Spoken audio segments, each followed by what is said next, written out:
For fun. When the dealing's done. Well said, man. Well said. At DraftKings, we believe it's more fun when it's for fun, and we want it to stay that way. We provide customers with helpful tools so they can set budgets, limits, and cool-off periods, and we encourage all customers to use these tools. So play responsibly. DraftKings, the crown is yours. Gambling problem? Call 1-800-GAMBLER. In New York, call 877-8-HOPE-NY or text HOPE-NY 467-369. In Connecticut, help is available for problem gambling. Call 888-789-7777 or visit ccpg.org. On behalf of Boot Hill Casino and Resort, Kansas, 21 plus. Agent eligibility varies by jurisdiction. Action News meteorologist Peyton Damschke. A mild afternoon in store with a mix of sun and clouds above, but we can't completely rule out a stray sprinkle. The odds are very slim, and temperatures today stuck in the upper 70s to around 80 degrees. Low to middle 70s expected down the shore, so another day slightly below average. Another cool start expected tomorrow, near 60 for the city, 50s in the suburbs, with high temperatures tomorrow afternoon back near 80 degrees. This report is sponsored by Rocket Mortgage. Portions of the following program were pre-recorded. Number 1 on your car radio preset and the new and improved iHeartRadio app. WDAS and WD273D Philadelphia is Fox Sports Radio, The Gambler.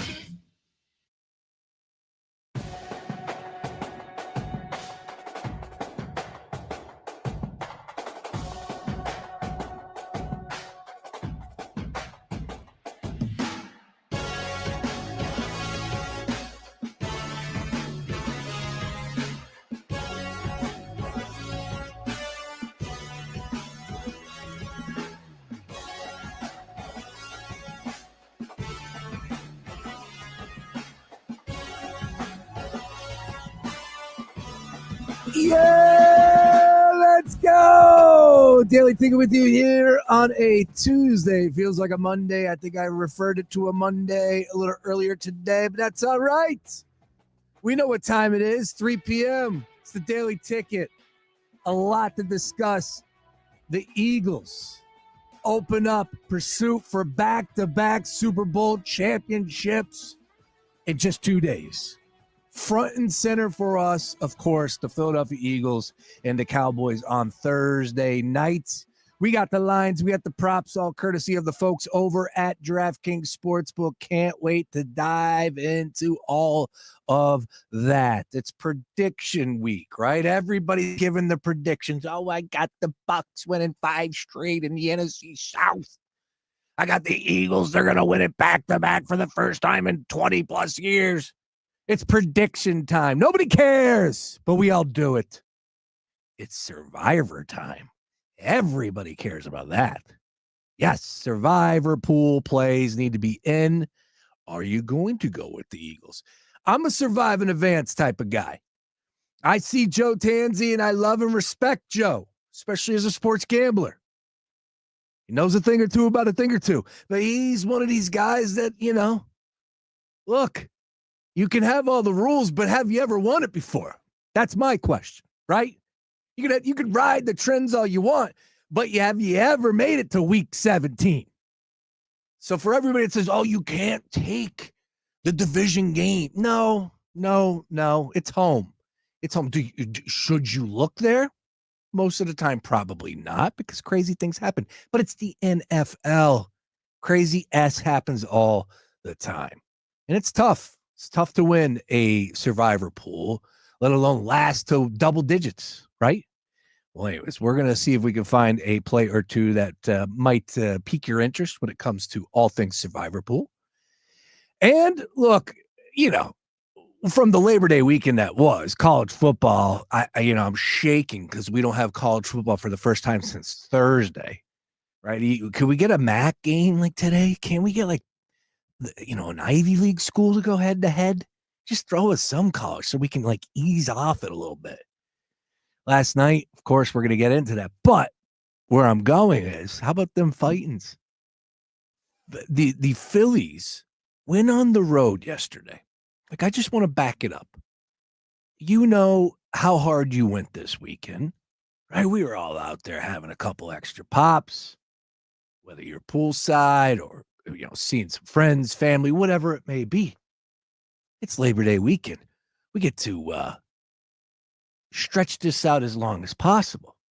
the Phillies played Sunday Night Baseball against the Braves, and then getting done after extra innings, hop a flight to Milwaukee to take on one of the better teams in the league in a game that they had no business winning with Taijuan Walker on the mound. And all he does, or all the Phillies do, Taijuan didn't do much, all the Phillies did do was win that damn game. It's unbelievable. So we're going to talk a lot about the Phillies coming up here in about 10 minutes. Luke Arcaini is going to join us.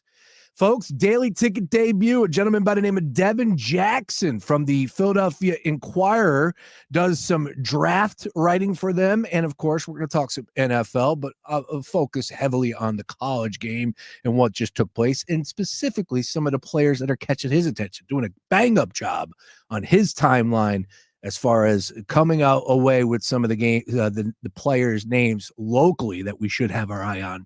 Penn State, Temple, so on and so forth. But Arch Manning, we're going to talk a lot about that. And, of course, what took place last night down there in Chapel Hill. The Daily Ticket opening drive. No warm-ups, no stretching, just straight into the action. It'll third down to 13. Throwing the football here. Lopez pressured. Down to go. Ball is loose. Picked up by the Frogs. Devin Deal. Scoop and score. Hit the horn. 37-yard sprint for Devin Deal after the ball was knocked loose from Lopez. Oh, baby. The TCU radio call right there. And what an ugly way to get the Bill Belichick era started down there in Chapel Hill. Yeah, that was a blowout. Tar Heels go down 48-14. 3.5, I want to say 3.5 point dogs. TCU was the play. I never bought into TCU not winning that football game. I just felt like it could have came down to a final possession. You know, stranger things have happened on a Monday night standalone game. But I never bought into anything that Bill Belichick was going to be able to turn it around. After getting 70-plus new players. There was a joke I saw over the weekend. It was like, do you think Bill Belichick knows every player on that roster? No way. He didn't know all their names. No. You know, he's got the flip cards. That's what the joke was. And it's true, right? You know, that type of turnaround, the expectations were too much for me to go up against a good TCU team that's had a pretty good program, a really good quarterback, the better quarterback in the game. So therefore, I did roll with the Horned Frogs last night. But there were plenty of people that were subscribing to the fact that Bill Belichick is going to be this great offensive mind head coach, which, yeah, I would say that was lacking over the last few years. Again, I'm not going to get too crazy, but it did get ugly, 48-14. You know, he's 73 years old, and it's a talking point because of the fanfare and the hype that was made about this hire. And I'm all about the story of him going to UNC and him wearing the shirt that his dad was wearing. And I like, you know what? He's got his son a gig. He's got the band back together. Mike Lombardi, the great Mike Lombardi. Oh, if you didn't know how good he was, just ask him. Nice work there, Mike. You're off and running down there in Carolina. Again, I'm not trying to make too much about it because it was just one game. But, you know, when the hype gets built up, like, you know, a moth to a flame, you automatically start focusing on it. And we know with Jordan, all 26 years old of her, and she was on the sidelines. And, of course, you're bringing out some of the big names and Michael Jordan and Roy out there, Mia Hamm and Lawrence Taylor. You know, it's a pretty cool scene. And, oh, by the way, the fact that everybody has bought season tickets, you know, really good scene down there as far as Carolina is concerned. But on the field, did not buy them at all yesterday. Took the Horned Frogs in that one and closed out a pretty good weekend by your boy at the collegiate level. So we are happy with what took place there. Frustrating and a tough loss because I was back and forth between Miami and Notre Dame and Miami, but I decided to go with Notre Dame because of the defense. Miami deserves a ton of credit. Again, I know Carr looked really good for Notre Dame, and there's definitely something to build off of there. But Carson Beck, he heard you doubters out there. And he's a good quarterback in his own right. Now, a lot of those players I didn't know a damn thing about at Miami. That's another team that hit the portal heavy, especially at the wide receiver position. But they looked really, really good and fast against Notre Dame. Tight game, almost came back to have the winning side, but unfortunately just came short. And, man, Cristobal really banking on that kicker, making that field goal. He's lucky that did go through the uprights. As I said, Luke Arcaini is going to join us in about 2 minutes here. We'll get over to the Phillies in just a second, but more from the weekend. And you have to go over to, like I said, the hype, the buildup. It attracts me. It attracts you. That's what we're all built on, right? We want to hear more about those players. We want to focus more on those players. And there was never any more focus, than on Arch Manning. And boy, did he come up small. And look, when you are talked about as the overall number one pick lock, as you're talked about being the Heisman Trophy favorite, yeah, that you could rip those tickets up. Maybe not. We'll talk about that one a little bit later. And of course, Texas, the success in the SEC championship game, going to get them over the hump of what they did last year. Wasn't buying that, but I was subscribing to the theory that Arch Manning was going to be the number one overall pick, lock, stock, and barrel. I don't think that was going to be the case if he continues to play like he did on Saturday against Ohio State. Now, I do want to be fair about this because I think there deserves to be a ton of credit for the Jimmies and the Joes with Ohio State. That secondary was awesome. They were all over the place.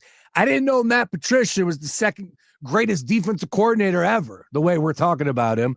Did he come up with a good scheme? Of course. Game one had Sark looking a little lost at times. I didn't think Sark coached his best game either, but the focus is on Arch, and he was throwing sidearm. He was short on easy throws. His first and last throw was probably the worst throws I've seen him make since he started wearing a college uniform. I mean, this kid has been the chosen one. That effort on Saturday was a disaster. And I know that he put up some numbers in that fourth quarter. I'm not buying any of that. Don't know if you are, but they do have a couple games that are going to be able to right the wrongs. And then they get Florida, I want to say, in week 4. We got plenty of other games and things from the weekend to get into as far as college football, including Lee Corso.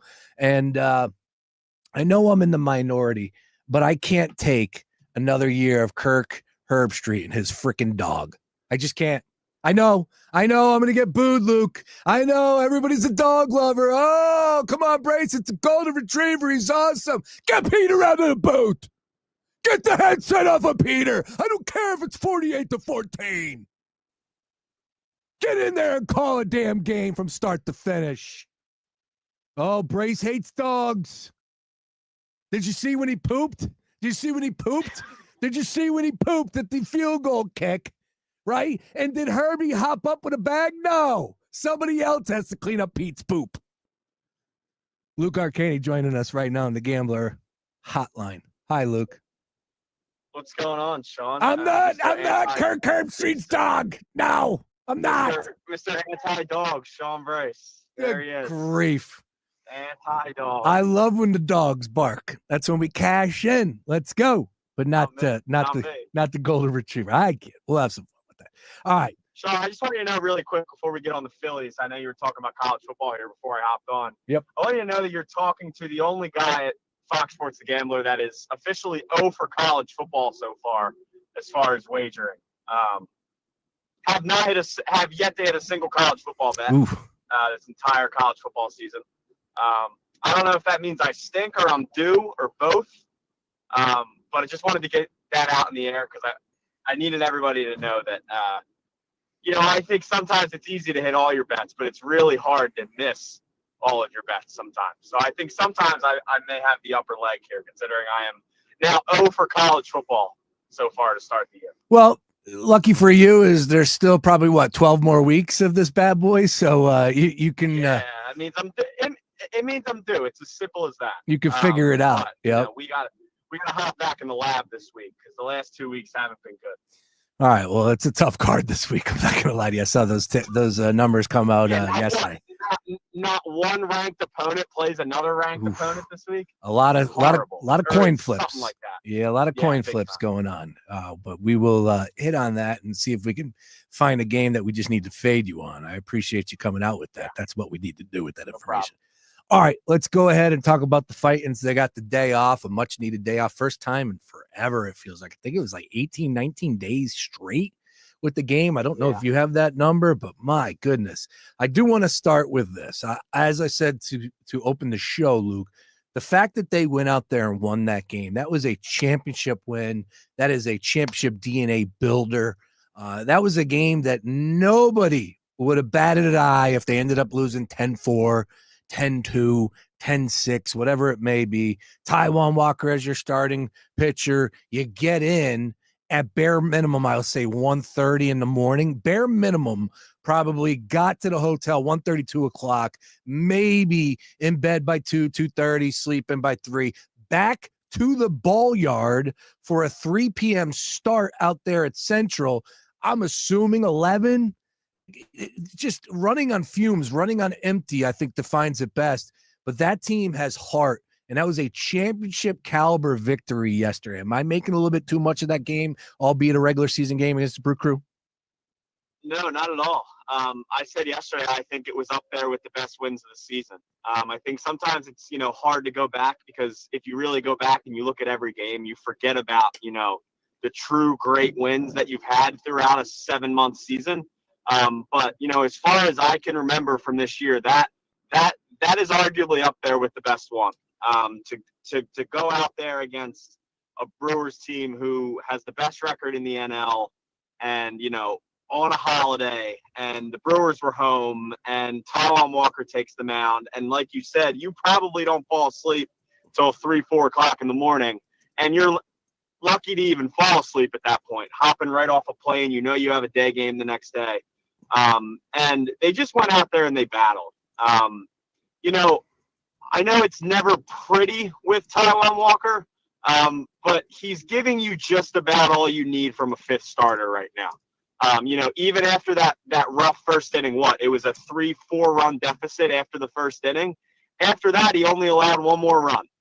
So he's out there battling for you, and he's giving you a chance to at least stay in the game. And I think that's all you can ask from a fifth starter, especially a guy like Taijuan, who everybody wanted cut into oblivion after last season.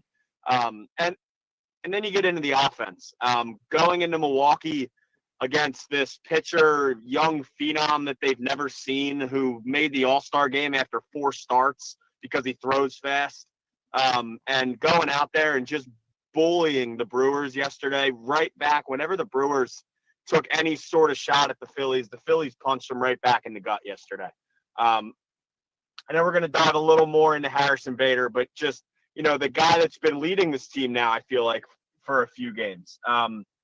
It started off as a platoon, and I think that was the right thing from August 1st, but Harrison Bader's now started 14 of the last 17 games. So, this isn't really that much of a platoon anymore. He's your guy out there in center. He fields well, he hits well, and he just kind of brought a little spark. I mean, you see how he is on the field with all of his different color armbands and headbands and stuff like that. And he comes in he just brings a little more of an attitude to this team, which is, I think it's something that they needed. I think this team needed a little bit of, hey, if we're going to get punched in the gut, we're going to go even harder right back at you. And I think that's exactly what he's brought so far. That game yesterday was just a absolutely professional win from everybody on that baseball team. Yeah, it's a hell of a get by Dave Dombrowski, right? It's one of those deals where it's like, okay, Jesus Luzardo kind of under the radar for a lot of people, but when it came to, off season, B and C and on the timeline, everybody was real fast forward with that take, and no one wants to come back and revisit it. He's been a hell of a get. Bader, same thing. Oh, did they do enough? I don't know. I'm not buying it. No, all they're saying about Harrison Bader now is that, oh, well, he's not going to be able to do it come postseason. And it's just like, come on, you can't have that mental makeup as a Phillies fan right now. This team is playing some really poised ball. And as I said, a game that nobody would have thought twice about losing their minds or being upset the fact that they would have lost that game yesterday. But like you just said, man, where like Brew Crew go up by 4, I'm like, all right, that's a loss. Oh, by the way, hand in the air, had the Brewers yesterday. Had the Brewers. Yeah. Won't lie to you. And I will tell you that I did put in the Slack chat that the Gambler text chain first 5, and I didn't bite. And first 5 would have cashed, and instead I lost like an idiot, but I split. Oh, well, what are you going to do? Because I took the Cubbies on the flip side of they had the Braves on the same type of day game. And, of course, the Braves had to travel after winning that game in Philadelphia on Sunday night. So I decided to go against it and see if we can cash in, and the Phillies ended up biting me. I didn't think the Phillies had a chance in hell, especially going down early at winning that game. But that's the type of championship mental makeup that this team has right now. And Bader, to your point, since he's come to Philly, since what, August 2nd, 3rd, whatever it was? Yeah, I believe it was the 3rd was his first game. 313 average. He has 9 RBIs, 9 extra base hits. He had that one unbelievable catch out there in Houston. He patrols center field. He's fleet of foot out there. He commands it. He's calling off Castillo. He plays center field. He plays the game like I like to see, man. I enjoy watching Harrison Bader play the game of baseball for the Phillies. And I won't lie to you and say, like, I've been a diehard Bader fan. No, I haven't been. But this dude right now is the real deal. And, oh, by the way, if you didn't get an opportunity to hear that interview on Sunday where they got him mic'd up, it was one of those deals where everyone loses their mind about micing up a player. But he was awesome. He was so cool and just down to earth and just no nonsense, no excuses. Just a really good dude that you could tell is going to fit in nicely inside that clubhouse. Yeah, and I think the biggest, thing he's brought is he just feels like a winning player. And I think you go down and you look at the Phillies roster, right? And these position players, one guy has a championship. And that's it. And that's not saying Bader has 4 rings, but he just feels like a guy that winning teams get at something like the trade deadline or find later in the year. And I have to give Dombrowski a lot of credit because I think he's made multiple moves like that since then. Obviously, the big get was Yohan Duran, and he's been your closer. He's been awesome for them so far. He's revived Citizens Bank Park, not like they were dead in any means, but he has revived that stadium where people look forward to close games now, which is just something crazy to think about after the past how many years of not having a closer on this team.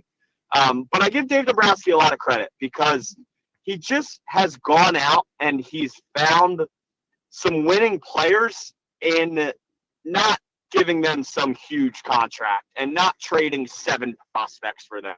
He traded Mick Abel and Eduardo Tait for Yohan Duran. He traded a prospect that nobody's ever heard of before for Harrison Bader. And then he basically went out and got Walker Buehler for $100,000. And I'm not saying Walker Buehler's the savior because I don't think he is. But Walker Buehler has allowed 1 run in 19 career World Series innings. Everyone watched him pitch for the Dodgers last year in 2024.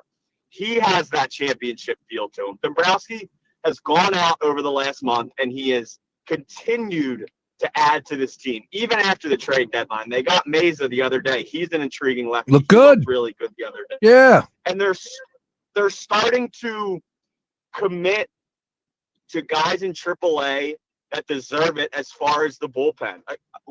Lou Trevino is a guy who has been on multiple playoff World Series rosters. Like, they're finding these older guys that can have an impact on your team, and they're bringing them up. So I've really just been very impressed with Dombrowski over the last month. Not necessarily just the trade deadline, but obviously the Walker Buehler addition, his whole plan, I think we can get into in a little bit. But it just seems like he's starting to find some winning players, and it seems like it's really helping the clubhouse. Got Luke Arcaini, crossingbroad.com is where you can read him. Joins us daily here, especially now throughout the course of September into postseason run. Red October right around the corner here. Important to note, Phillies come back, get a home run by Bryce Harper. Trey Turner still swinging a hot bat as he has all season long.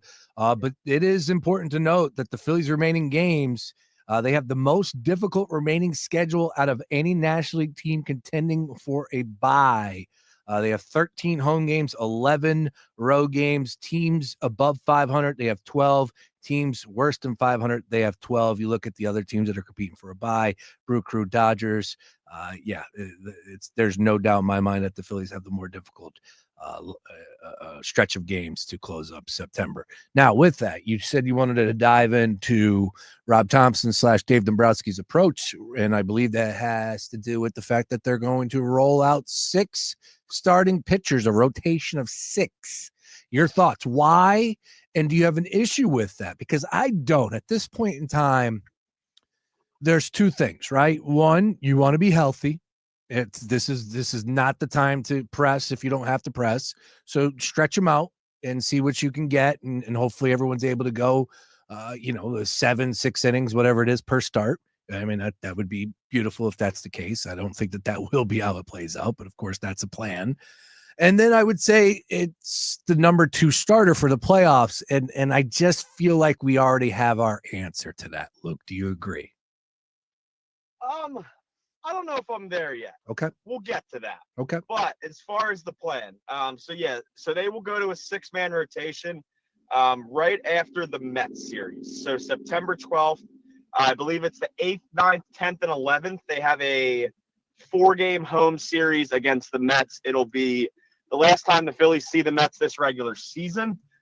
It'll be a big series. The bank will be jumping. After that, they will go to a 6-man rotation. Obviously, they agreed to a deal with Walker Buehler on Sunday. Honestly, they're only going to be paying him around like $250,000. It's a very small deal. It's basically prorated with only a month left based off of how he was making. So it's basically a flyer. See if you can fix him. Had a rough year with Boston. Ever since he's come back from his second Tommy John surgery 2 years ago, he just hasn't been the same, but he's shown flashes. There was a good start against the Phillies a month or so back. He had a really nice one against the Padres a few weeks ago. There's still something there. So he's going to make 1 start in Lehigh Valley on September 6th, which will keep him on the 6-day track. And then his first start with the Phillies will be September 12th. I believe that's against the Kansas City Royals, if I'm not mistaken. And then from there to the end of the season, obviously, if any injuries or weather, then this could change things. But if nothing goes south, then they will go from September 12th to the end of the regular season with a 6-man rotation. It's to give these guys, an extra day. Ranger, we know how he's faltered in the back half of seasons. He needs an extra day here and there. Sanchez has a lot of, pressure on him now to be the number 1 starter. I think him off of his feet for an extra day or 2 isn't the worst thing. I think Vignola, as he's kind of getting back into true game form, him having a few extra days there. And really just to see what Walker Buehler has. My guess, once they get to October, is that he's going to be a bullpen guy for them. I think he'll slot into a long man, sort of, if they need a big inning in the middle of the game and they don't want to go to a Banks or a Strom or a Kerkering just yet. I think that's potentially a Walker Buehler spot. But I love the move. It's basically nothing on you financially. There's no downside to this, right? If he comes in and he goes to Lehigh Valley and he comes to the pros and he looks horrible, then, hey, you lost $200,000, but at least you tried. I don't see any downside to this move for the Phillies. I think it's worth a shot. It's a guy that has risen to the occasion every time he's been in the playoffs. And once again, I think it's Dave Dombrowski pulling in experienced postseason players. Harrison Bader has a lot of postseason games. Walker Buehler has a lot of postseason games. These guys know what it's like to play in October. And I think when you have a core that's been together for so long, I think sometimes you need some new blood in there. And I think that's what Buehler's hopefully hopefully going to be for them down the stretch. All right. And then coming back to my take that Ranger Suarez is your number 2, and I don't see that changing. Could it? If Aaron Nola performs like the Aaron Nola that we hope to see, and we've seen a lot over the years, especially early last year, maybe. I still don't think that that's going to be the case. I think Ranger's your number 2. Do you disagree? I don't know if I agree or disagree, if I'm being completely honest. Wow. I've never heard that before. Am I right? Yeah, have a take. It's a big take out of me. I love it. I think it truly, and I know I said this to you last week, and it's not a fun answer, but I really think it depends on the next 3 to 4 weeks of the season. If Luzardo goes out there in his last 4 or 5 starts and looks incredible, I think it could be his. If Nola comes out and looks like the old Nola, I think it could be his. Granted, if neither of that happens, I think it's Rangers' job. And once again, I think it comes down to, what team you're playing. If you get a bye and you go into that 5-game NLDS, you'll only need 3 starters in that series based off of how the schedule works out. So that 5-game NLDS, the Phillies will only technically need 3 starters. Could they use some sort of Luzardo-Nola piggyback situation in there? Maybe. But, if they come out into a wild card series and they don't get that 2 seed and they have to play, let's say, the Mets, Sanchez goes game 1. I think Ranger would go game 2. And based off of how the Mets have hit left-handed pitching, I think there's a debate of you throwing Luzardo over Nola strictly in a wild card series. I think Nola will be used if he needs to, but the Mets have had a lot less success against lefties this year, and I think part of it will come down to matchups.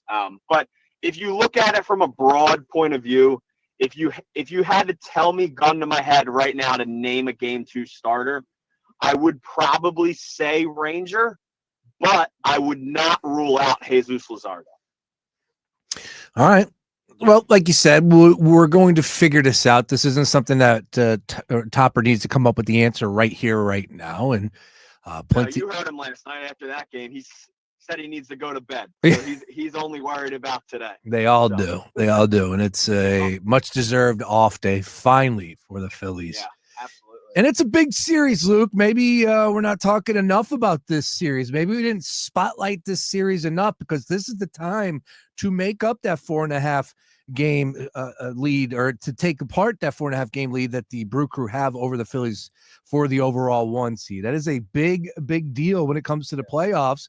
And right now, DraftKings Sportsbook, to lock up the 1 seed, the Brewers are minus 340, Phillies are plus 550, Dodgers are 12-1. You get to the 2 seed, the Phillies are plus 130, Dodgers are plus 165, Brew Crew plus 600. So the odds are telling you what you need to know there.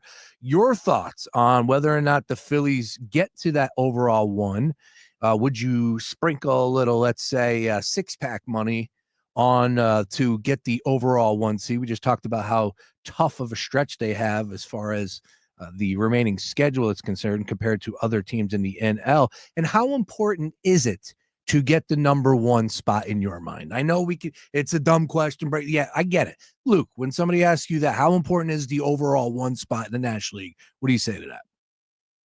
The 2 over the 3 is way bigger than the 1 over the 2. The 1 and the 2 is the difference of 4 games in Milwaukee in the NLCS compared to 4 games in Philly. And yes, that can matter. It can absolutely matter.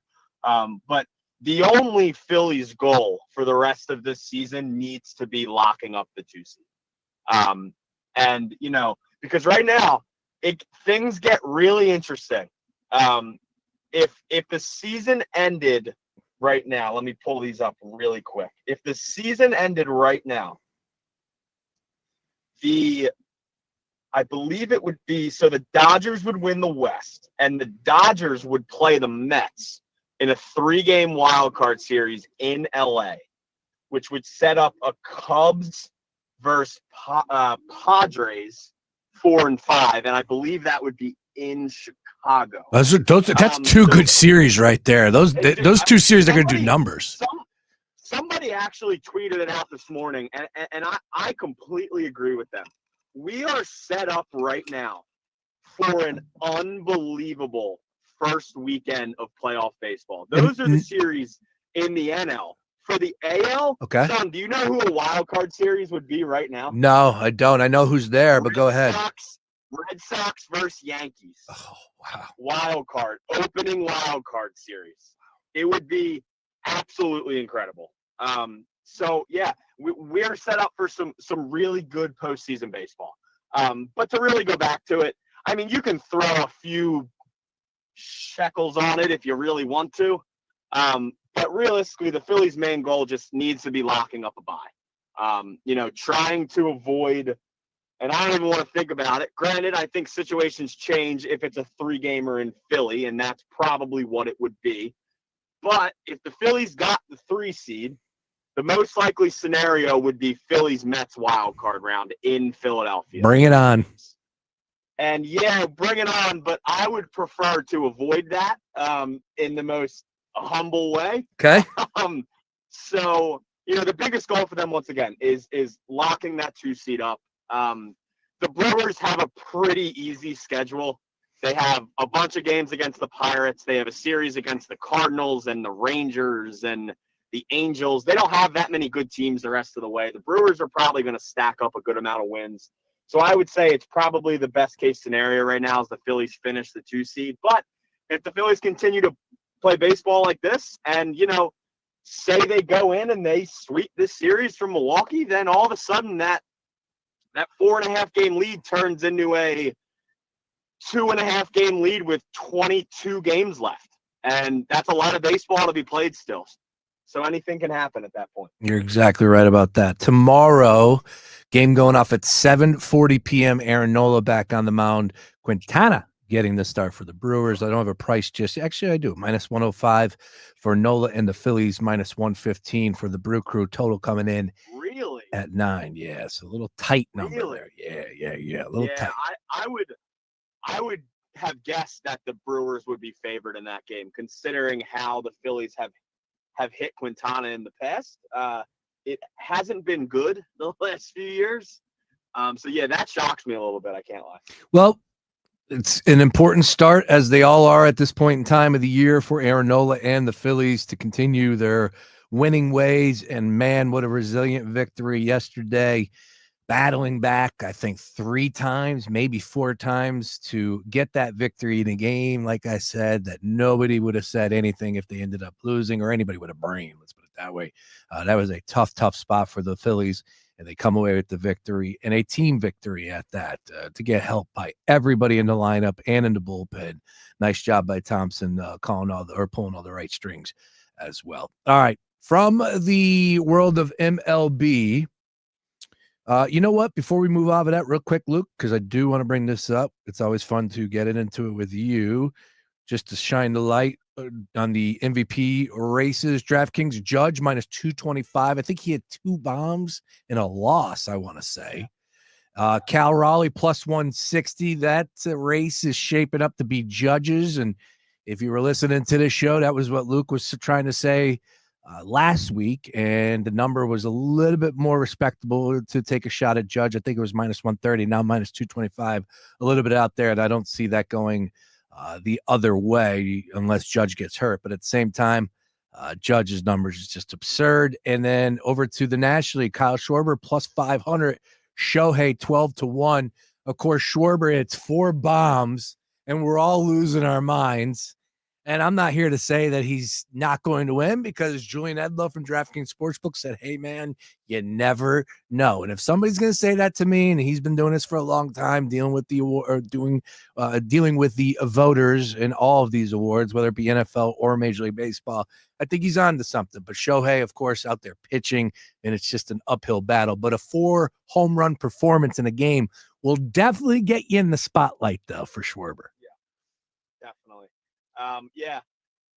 Schwarber's got to get to 60. I think that's the way at this point. Yeah. If he gets to 60 and he turns in a 60 homer season with 140 RBIs, I think he's got a shot. But at this point, it's hard to say it right now because we know the odds tell you all you need to know. And I am just still a little surprised that they're not. I'm not thinking they should be in Schwarber's favor, but I do unbiasedly think they should be a little closer than they are. Hey, plus 500 is a nice number for him right now. It is. Yeah, I mean, I'll say this. If you think Schwarber can get to 60 home runs, I think you put a little bit on that plus 500. I think you give it one more shot because I don't think it's going to get – if it gets any higher after this, I don't think he wins. So if it gets any higher than plus 500, I don't think he wins the award. He's got to hit, 11 home runs in the month of September. He's got 24 games to hit 11 home runs. If he does that, I think he's right in the race. I really do. Well, bottom line is we could use that type of production right now in the month of September. Yeah. We are all welcoming that. All right. Let's end on this one. Quick one over to the world of the NFL. It's Eagles season, baby. It's here. They're kicking off on Thursday. Couple quick ones, a little rapid fire. Let's go here. First of all, the one player that you needed on your fantasy team is who?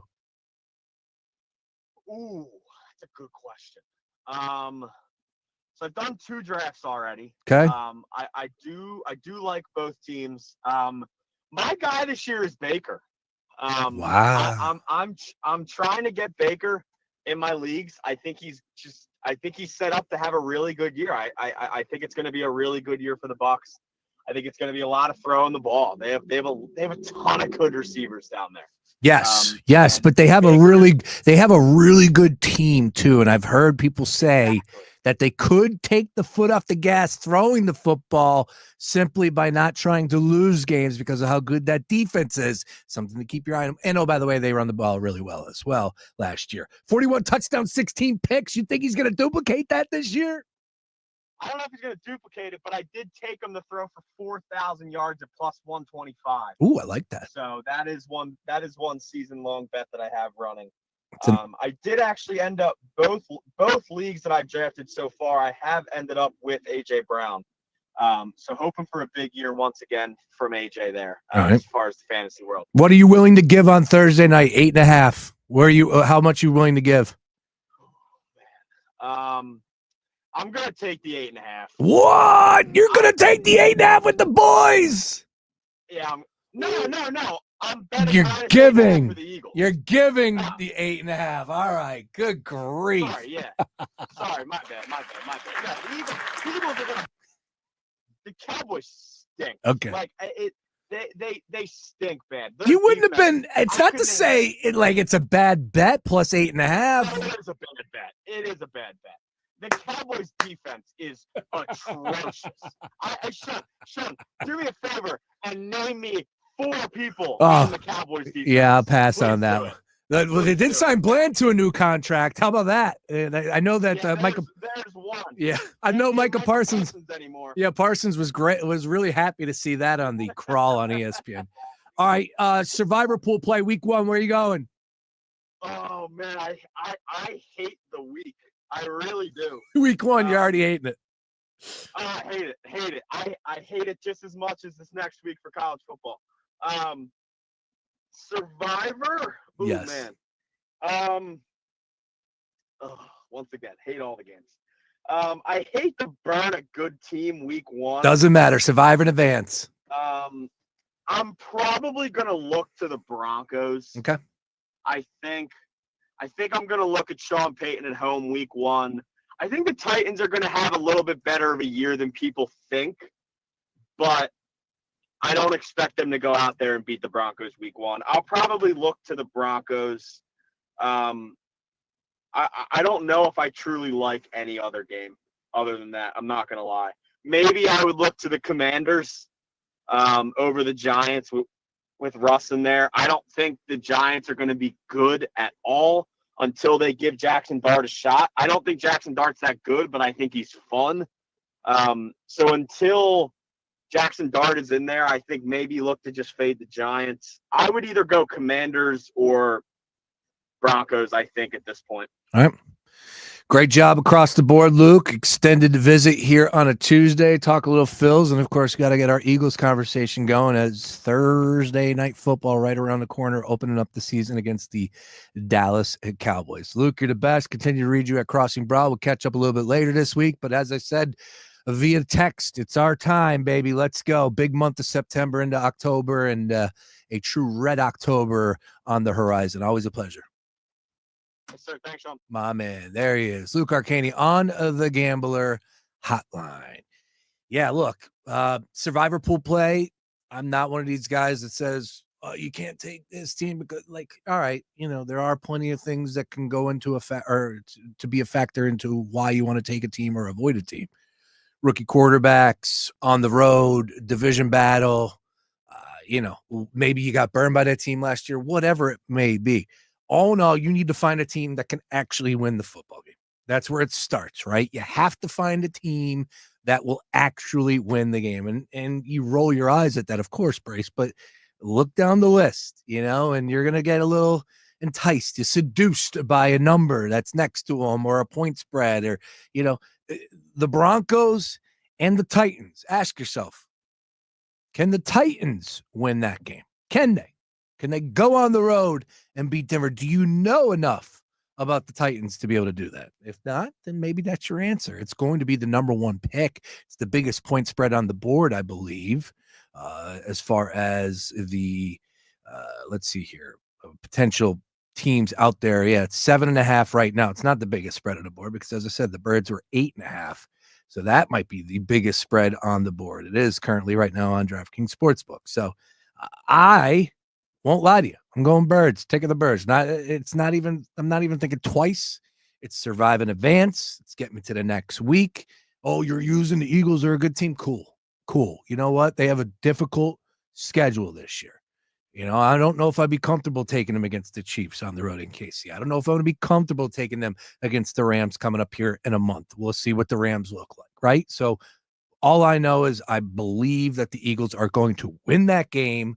I think they're going to have success running the football. And no Micah Parsons is a huge, huge blow to the ego of that team. And they're hurting right now. And they got to come play the Super Bowl champions, which, oh, by the way, Nick Sirianni claims he didn't know that the banner is being dropped. I mean, come on, Nick. That's all right, though. Doesn't matter. He said they're not going to be out there for that. And why would you? You know what? That's last year. Let's move on. They don't do it like the NBA. They don't do it like the other sports. So I'm fine with that. But all in all, he knew that the banner was being dropped. All right. I don't think we had an opportunity to talk too much about Micah Parsons because when it did go down, we were off on Friday. But it is intriguing to go back and listen to what Jerry Jones had to say. And I'm not going to do that. But I haven't had an opportunity to listen to what Schottenheimer had to say.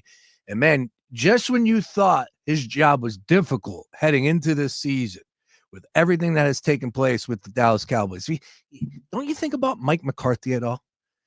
I'm not trying to say that Mike McCarthy was a great coach. He had his moments. He had his time. Super Bowl champion.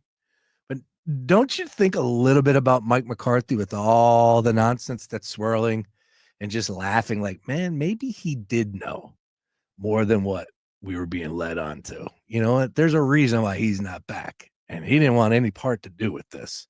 And some of the rumors, if they're true, that seemed to be the case.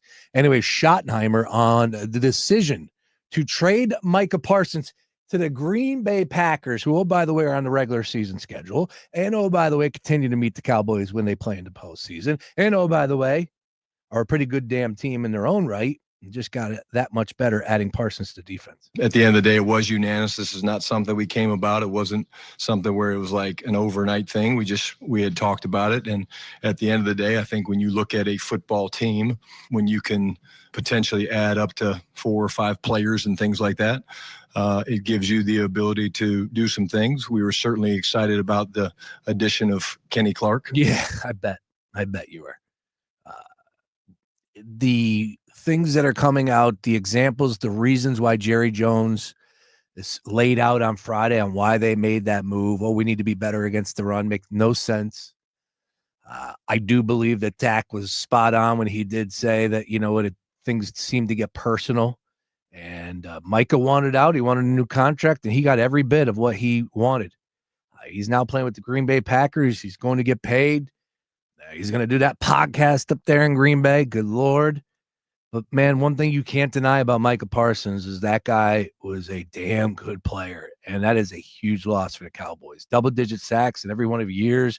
You're talking about a guy that leads. I think I saw a graphic yesterday. It was like one of, if not the most prolific rusher when it comes to just hurrying the quarterback, rushing the quarterback, being in the backfield, in this space, knocking the quarterbacks off of their spot. He was number one in that category. It's like Micah Parsons. Oh, he wasn't good against the run is what Jerry Jones. Yeah, all right. Get out of here. We know what took place. Jerry's ego got challenged, and it's been challenged year after year after year after year. But eventually, cooler heads prevail, and most of the time, every one of those players that were holding out or were going through contract situations with the Cowboys ended up getting paid. He was literally over. He's ended up paying every one of those players and probably would have been better off just saying, you know what? Hey, you want a new contract months ago? Here it is. But that's not how Jerry operates down there in Dallas. And that whole deal about we had a handshake without the agents, that seemed a little funny to me, but to each their own on that one. Just like, yeah, man, I'm not shaking any hands with over $100 million deal, and my agent is in the room. I just was laughing about that. But Parsons is a huge loss and a great gain for the Green Bay Packers because, in my money, they haven't had a rusher like that in quite some time. And when they did, the Clay Matthews comes to your mind, right? How dominant they were on that defensive side of the ball. They were a true, real team from the offensive side and defensive side. A lot of people are trying to sell me that again this year with the Green Bay Packers. Wasn't buying it somewhat last year. I love LaFleur as a coach. I think he's really good. They got some good players. We'll see. That's a tough division. But, man, Parsons to the defense just raises things up to another level for the Green Bay Packers. That is a huge, unbelievable get by Green Bay here in August/September. You couldn't ship them to the AFC? Come on, Jer. You couldn't send them to the AFC? What's going on with you? All right, 4 o'clock hour on the other side. We got a daily ticket debut. Really excited to get Mr. Devin Jackson on the show here. Devin does a great job over there with the Inquirer. He's a sports editor / NFL draft writer. We're going to talk some college football, specifically Arch Manning to start. Now is an opportunity. Now's the time that everybody has had their chance to sink their teeth into the tape. It's been a couple days now, right? So what did Arch Manning do wrong? What did Ohio State do right? What did Sark do wrong? We'll find out what Devin's take is on that one and whether or not we're going a little over the top with our criticism towards Arch Manning. Also, some local players. Let's shine the light on Penn State, who looked really good. Drew Aller was awesome out there. They got some good receivers. They're able to replace some production that they ended up losing to the draft. And there's a lot of good things happening right now with Penn State. So Devin's going to talk a little bit more about that. And, oh, by the way, Temple opened up the season with a victory. Come on, baby. About the cherry and the white. We'll talk to Devin about all that and see if there's anybody on Villanova's squad that has Devin's attention as far as a possible draft prospect. We got a lot to get to in the 4 o'clock hour. 5 o'clock hour, here's the deal.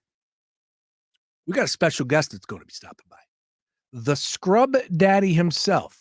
Yeah, Scrub Daddy. You know the sponge. If you're watching me on the stream right now, boom. Scrub Daddy himself. Aaron Krause is stopping by. He is the guy that went on Shark Tank. He is the guy who created the Scrub Daddy on top of 90 other products in the Scrub Daddy arsenal. The Barbecue King. This guy has it going on, and his story is incredible. Some smart entrepreneurs in this area, from Michael Rubin to Aaron Krause, all up there in the main line too. Those guys got something going on right now, Aaron's going to stop by. We're going to talk a little Scrub Daddy. He's a diehard Philadelphia sports fan as well. He's making his rounds here at iHeart, so really looking forward to catching up with Aaron. And then at 5:30, back to the world of college football with my guy, Ryan Beef Coyle. We do a show called the College Football Rundown Show. We went live on Sunday, recapping some of the big games and things that caught our attention with a little fast-forward look at some of the lines for week 2. That's coming your way at 5:30. Oh, by the way, we'll be live on Saturday at 3:30. 3:30, College Football Rundown Show, myself and Beef. We're going to take you right up to Villanova's season opener / home opener against Colgate. You can catch all the action right here on The Gambler. Don't go anywhere. Devin Jackson on the other side. More after this. We don't just watch college football, we live it. How did he stay on balance there? Look at him go! Scataboo! Join us for the stories, the scores, and the Saturday magic. It's The Gambler. Fox Sports Radio, The Gambler. Now, total traffic for Philadelphia. Heads up on the Northeast Extension northbound. It is crawling north of the Quakertown interchange. A vehicle fire taking out the right 2 lanes at mile marker 54. Into Jersey, 295 southbound. That's bumper to bumper. Woodcrest Station down to 168. Crash takes out the left lane, adding an extra 30 minutes to your drive. Brendan Joseph, total traffic. This report is sponsored by Allstate. Some people just know you could save money on car insurance by checking Allstate first. Those people are probably saving a carload of cash right now. So what are you waiting for? Check Allstate first for a quote today. You're in good hands with Allstate. Hey, Sean Brace here for DraftKings Sportsbook. Game on. Week 1 starts right now, and every touchdown brings you closer to a payout with DraftKings Sportsbook, an official sports betting partner of the NFL. This isn't just football. It's first touchdown fireworks. Anytime touchdown rushes and live bets that ride every momentum shift. At DraftKings, every play is your next shot to win. Be sure to take a look at some of those matchups out of the NFC North. New customers, listen up. This one's for you. Bet just $5 and get $300 in bonus bets instantly. Plus, grab over $200 off NFL Sunday Ticket from YouTube and YouTube TV. Your season starts now. Download the DraftKings Sportsbook app and use promo code BRACE. That's code BRACE to get $300 in bonus bets instantly when you place your first bet of $5 or more, plus over $200 off NFL Sunday Ticket from YouTube and YouTube TV. In partnership with DraftKings, the crown is yours. Gambling problem? Call 1-800-GAMBLER. 21 plus. Pennsylvania only. Eligibility restrictions apply. Bonus bets expire 7 days after issuance. See sportsbook.draftkings.com/promos. NFL Sunday Ticket offer for new subscribers only and auto renews until canceled. Digital games and commercial use excluded. Restrictions apply. Additional NFL Sunday Ticket terms at youtube.com/go/NFL Sunday Ticket/terms. Limited time offer. Looking for sun protection that actually works and feels great? Wear SPF by PGA Pro Justin Thomas has you covered, both on and off the course. Dermatologist tested and sweat resistant, it's broad spectrum SPF that won't mess up your swing or your skin. From the first tee to everyday life, Wear SPF is a high-performance skincare collection that helps you protect yourself like the pros. It's par for the course. Shop now at wearspf.com and stay sun safe all year long. That's wearspf.com. Do Crohn's disease or ulcerative colitis symptoms keep coming back? Tremfya, guselkumab, may help, with rapid remission achieved at 12 weeks and lasting clinical remission at 1 year. Some even saw visible improvement of their intestinal lining at 12 weeks and 1 year. Tremfya is a prescription medicine used to treat adults with moderately to severely active Crohn's disease and adults with moderately to severely active ulcerative colitis. Serious allergic reactions and increased risk of infections and liver problems may occur. Before treatment, your doctor should check you for infections and tuberculosis. Tell your doctor if you have an infection, flu-like symptoms, or if you need a vaccine. Healing is possible with Tremfya. Approximately 3 out of 10 patients were in endoscopic remission at 1 year, based on areas visualized on colonoscopy, which may not represent the deeper bowel layer or entire GI tract. Individual results may vary. Ask your doctor about Tremfya today. Call 1-800-526-7736 to learn more or visit tremfyaradio.com. Live radio, trusted DJs, breaking news, live play-by-play, endless music, and podcasts just for you. It's the free iHeartRadio app. Radio your way. Join the millions who already have it. Download the free iHeartRadio app, the #1 app for radio. Get in the zone, AutoZone. Summer's almost over, but the heat is pressing on. If you've got battery trouble, stop by AutoZone for free battery testing. It may just need a charge, and we'll do that for free too. If you do need a battery, we've got options starting at just $89.99, and we'll recycle your old battery for free. Now that's a strong start. Don't miss the end of summer sale, now at AutoZone until September 22nd. Get in the zone, AutoZone. Restrictions apply. Oh, could this vintage store be any cuter? Right? And the best part, they accept Discover. Accept Discover? In a little place like this? I don't think so, Jennifer. Oh, yeah, huh? Discover's accepted where I like to shop. Come on, baby, get with the times. Right. So we shouldn't get the parachute pants? These are making a comeback. I think. Discover is accepted at 99% of places that take credit cards nationwide. Based on the February 2025 Nielsen report. Hey, man, you all right? Need me to call 911? No. Call Top Dog Law. Get top dollar for your accident at topdoglaw.com. Once again, that's topdoglaw.com. If you're 55 or older and into that whole saving money thing, T-Mobile has an exclusive phone and internet bundle just for you. Right now, get 2 unlimited phone lines plus 5G home internet for just $30 each per month with autopay, plus taxes and fees. And with 5G home internet, setup is easy with just 1 cord and no technician needed, which is great if you're also into that whole keeping it simple thing. Switch now and experience the best mobile network in the U.S. Visit your local store to start saving. T-Mobile, it's better over here. Based on analysis by Ookla of speed test intelligence data Q4 2024 to Q1 2025. Ookla trademarks used under license. Unlimited on our network. Customers on voice plan may notice speeds lower than other customers and further reduction if using more than 50 gigs a month due to data prioritization. Video streams and SD on this plan. Home internet pricing after $20 a monthly bill credit plus $5 per line without autopay. Debit or bank account required. See 5G device coverage and access details at tmobile.com.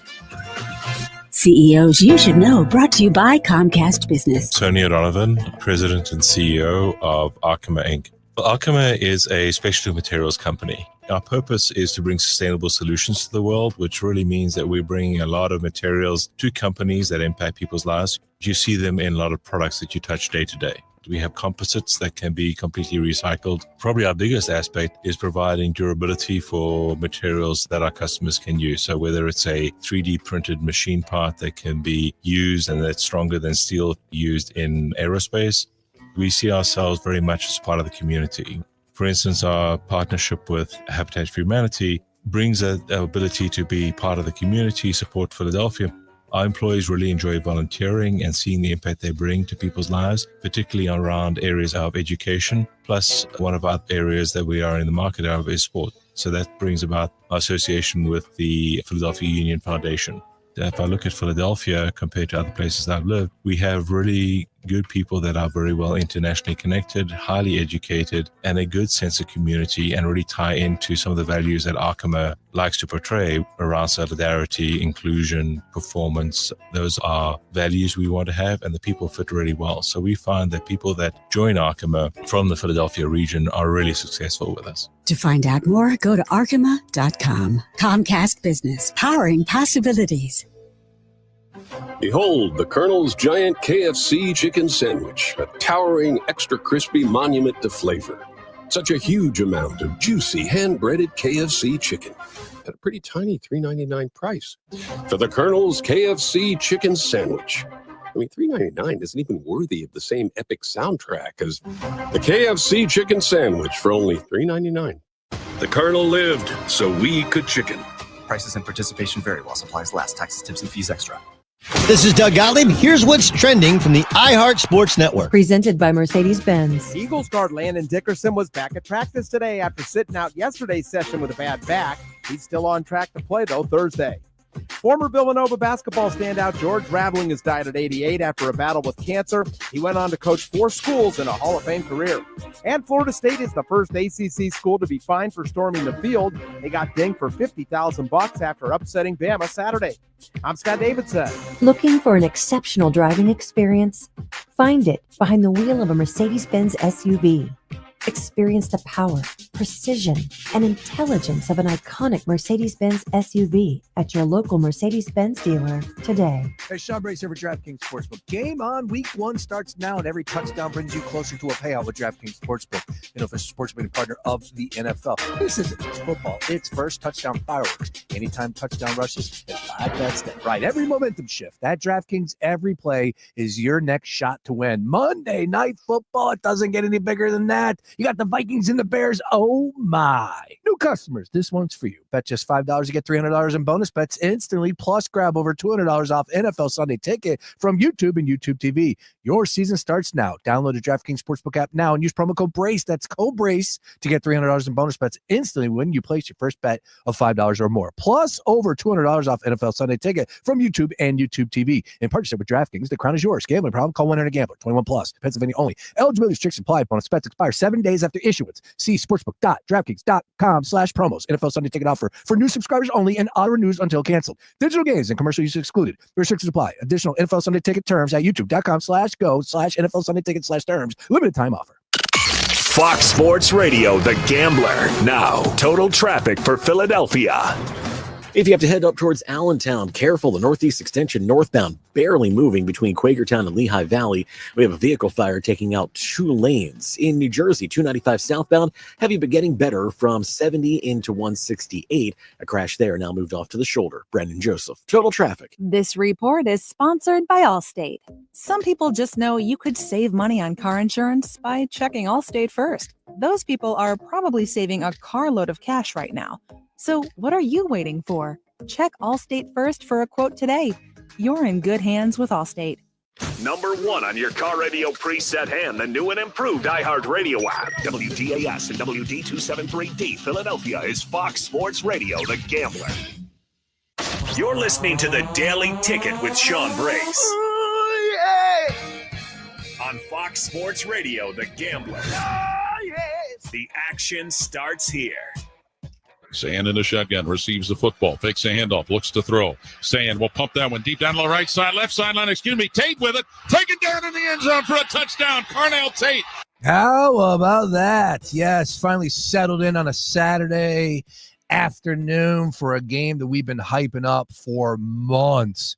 And then I got a phone call at 12:15, and I could not hit I could not send that to voicemail faster than anything. Sorry, Quimby. I had to do it to you. I apologize. But come on, man. We've been hyping up Texas and Ohio State.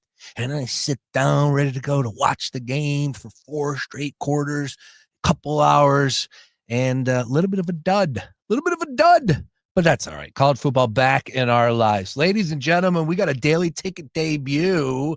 Joining us, representing the squad over at the Philadelphia Inquirer. Awesome stuff on his timeline. Great follow at RealD_Jackson. Devin Jackson joining us. Devin, can't thank you enough. How you been, man? I've been great. Thanks for having me on, Sean, and looking forward to this time of year. Obviously, Eagles start up on Thursday, but got a full slate of college football action, and yeah, I'm excited to talk through it, talk about it, and talk all things college football and getting ready for this upcoming game between the Eagles and Cowboys. Yes, sir. All right, Devin, give us a little backdrop on you, though, man. Inquirer, unbelievable deal there, sports editor / NFL draft writer. First of all, how long you been at the Inquirer? How'd you get the gig? Yeah, I've been here for about 3 years now, just past the 3-year mark. But yeah, I kind of been a little bit all over the place. Started my career in TV and was working as a digital reporter for a TV station, and got a job in New Orleans working for NOLA.com, the Times-Picayune, and was doing digital sports content there, sports mostly, and got the Inquirer job, mostly first starting off in the sports betting realm, but about 1.5 years ago, I got promoted to sports editor. So, but throughout my time at the Inquirer, I've been doing NFL draft work and keeping an eye on college football and everything going on locally with Penn State and Temple and Villanova. So now just mostly focus more on those things along with being a sports editor. Awesome, man. Well, you do a great job. Great breakdowns on your timeline. Fantastic stuff. Have you always been a draft? Can I say the word nerd? Is that okay to say a draft guy? Have you always been a draft savant? Yeah, for sure. I think for me, I grew up playing sports, grew up playing football, and I played football in college as well. So I feel like I've naturally gravitated towards that and watching the draft growing up. And I really didn't get fully into the draft and kind of keeping an eye on it and watching guys in it until I believe the end of the 2019 classes, when I really started to get in and get into it. And just from there, every year I've been trying to track down and see who are going to be the top guys coming up in the NFL draft in the next cycle. And this year is no different. All right. When I play this sounder, what does it do to you? Does it get you all hot and bothered? Does it get you ready to go? That it doesn't matter where I'm at. If I hear that, I'm just like, just you just know. I love it. Yesterday, we had the ice cream truck roll down our street for one of the last times in the summer. My 5-year-old daughter was like, she didn't know how to react. I just was cracking up about that sound. And yes, the NFL draft sound, it gets us all going because we know what's at stake. And of course, it's that slow time of year. But, look, I think more than ever now, the emphasis on the draft, so many people are fans of it. It's year round. And like you are pounding a pavement on your timeline, focusing on some of these guys right now. Is your angle more local than anything at this point in time? Of course, it's week 1 of the college football card. So we're not talking about the draft coming up here in April in 2026 out there in Pittsburgh. But, these guys have 12 or so games to put on their resume. So you got to go ahead and focus on these reps that you're getting right here. It's real game experience. So do you start locally? Is that where you go as far as from the Inquirer perspective?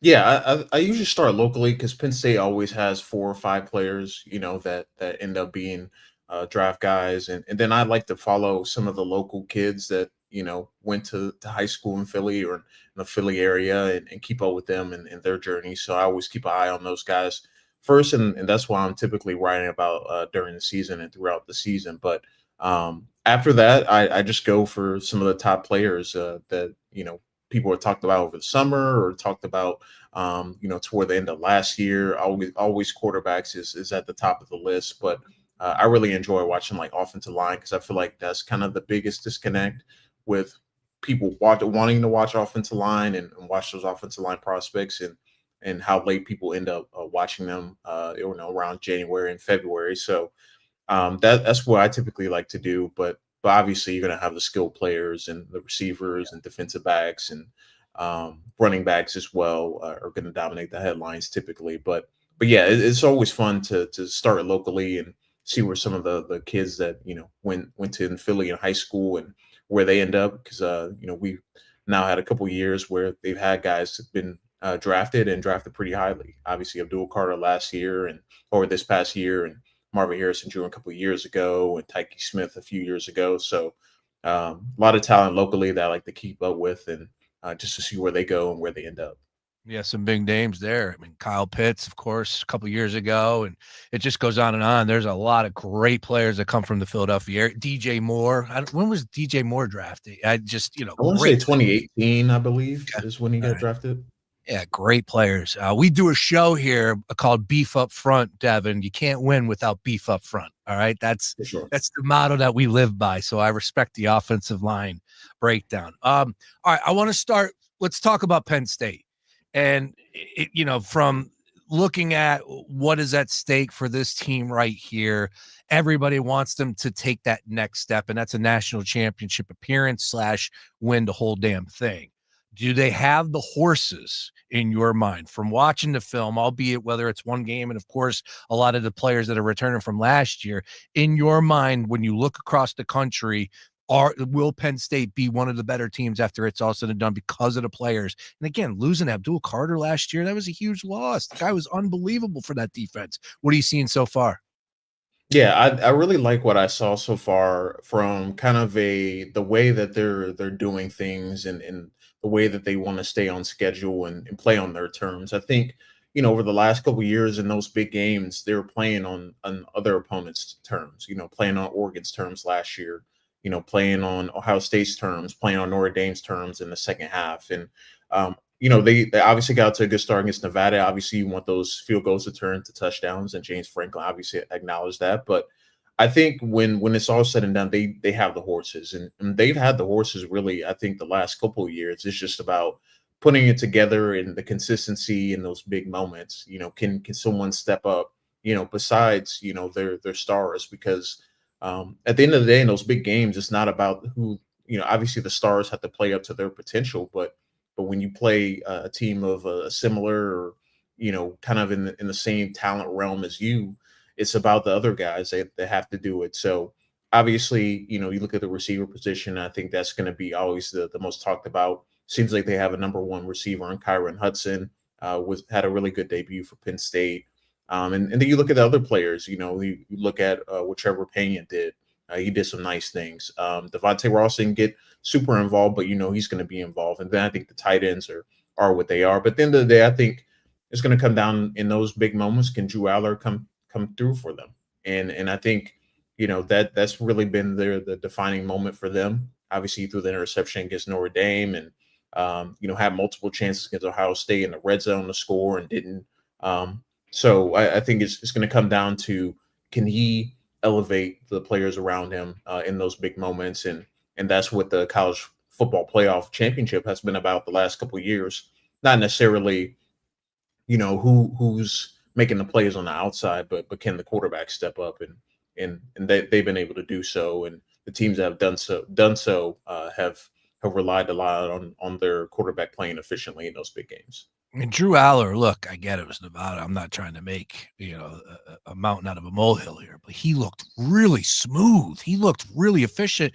But I think, like you said, as far as the wide receivers are concerned, I was just wondering who's going to replace that production from Tyler Warren and what he was able to do. And he was the guy that they would look to, and he made the majority of the plays too when they called his numbers. So again, one game in, but what are you seeing from the wide receiver position that makes you think a little bit differently? Like, they have that number one guy finally here. And am I, a little over the top here, or did you see it as well that Drew Aller looked a heck of a lot more comfortable in that game, albeit against Nevada?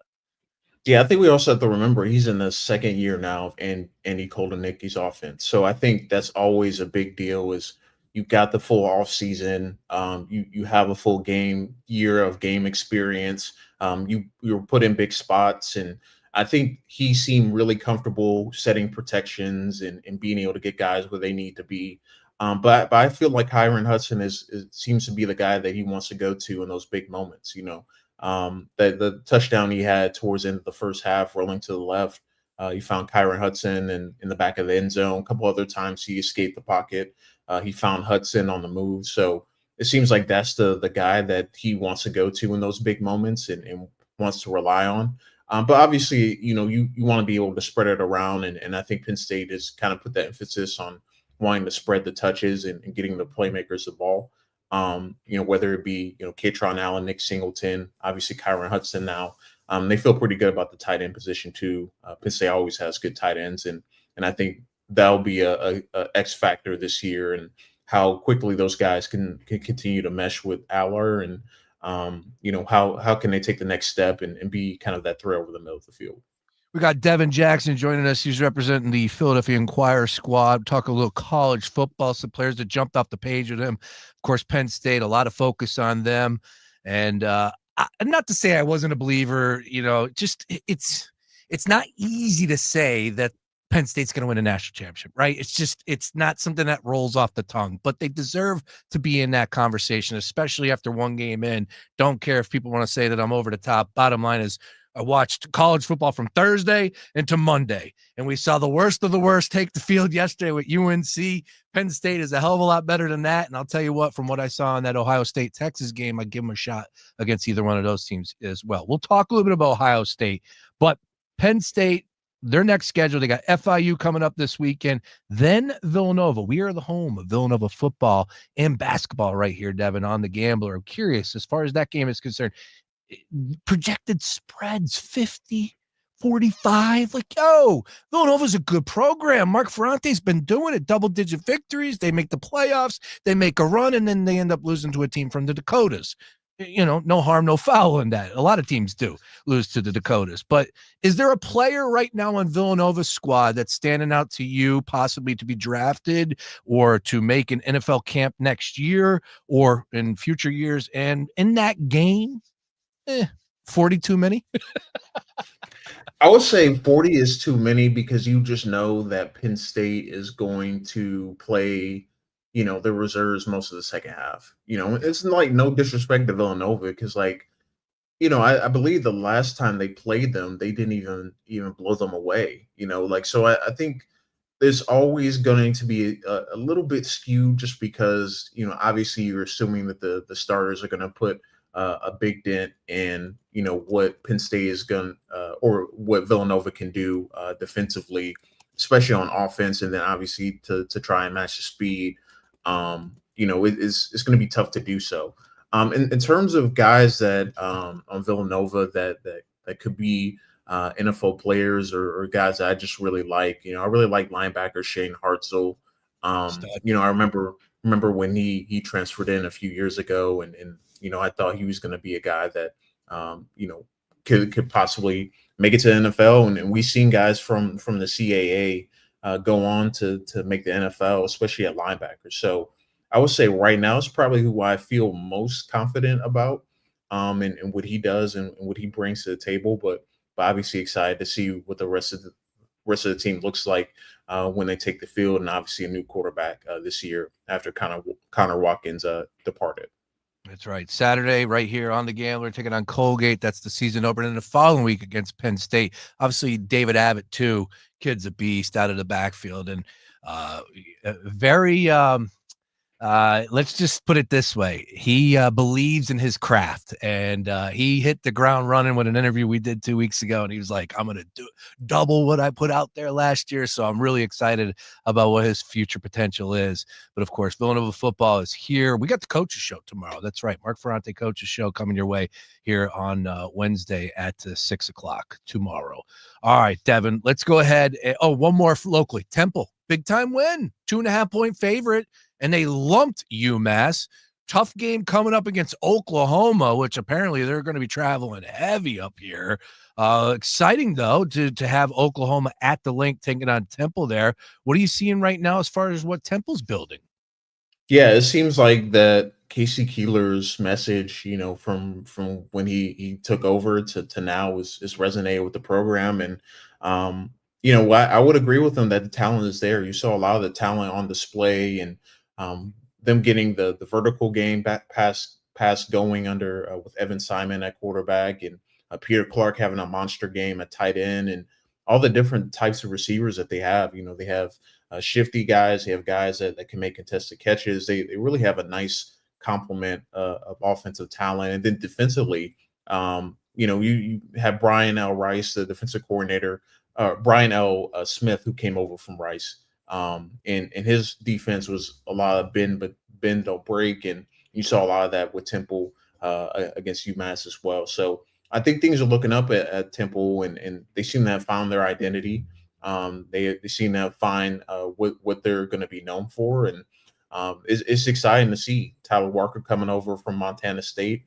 Obviously a former national champion, Montana State, and him coming over and bringing his offensive designs is exciting to see it all take shape. And I think this is the first time in a while that you look at Temple and say they're not going to lose because they're not coached well or they don't have the talent. It's just going to be, maybe the team on the other side has more talent or is more cohesive. But Temple is well coached, and they seem really disciplined in that first game. And I'm excited to see how their season unfolds, and if they can stay healthy at some key positions. Yeah, Casey Keeler's a winning coach, and that was a good get by them. So not a guy that a lot of people know about. Again, hand in the air. I've learned about him. I didn't really know about him too much either, but he is a winner. So we'll see if he's continuing able to build that. And by the way, if he stays, that's the issue with Temple as well. I will say this much, though. How about this? Next week, Oklahoma, Michigan. That is at Oklahoma. So you got Oklahoma, Michigan. That's a big time spot. And then the following week, they got to come up here to Lincoln Financial Field to kick off at noon against Temple. I'm not saying upset, Devin. I'm not saying upset, but I am saying potentially a good football game at the Link on a Saturday. How about that? I think we can all agree with that. Oh, by the way, Temple has Howard coming up. So hopefully they can get a victory there, be 2-0, head into that game. I think that'd be pretty cool as far as local college football action is concerned. All right, Devin, let's go national. Let's talk about Arch. Let's talk about Arch Manning. Of course, all the hype, the fanfare, Everybody saying that he's the Heisman Trophy frontrunner. Well, the odds maker said that. Texas is going to compete for the SEC championship. Again, another team taking another step after the success they had last year.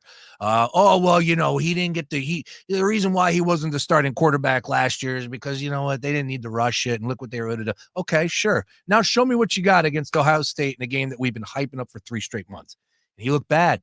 I'm not trying to be over the top, but man, from my perspective, I thought that this kid would be the number 1 overall pick in next year's NFL draft, and he could potentially be. But there's no way you're going to tell me he played better than Drew Aller. You're no way you're going to tell me Drew Aller didn't look better than him, albeit against Nevada and against Ohio State. So I guess the big picture, or the big question I would have for you is, how surprised were you at Arch's performance on Saturday? And the big reason why.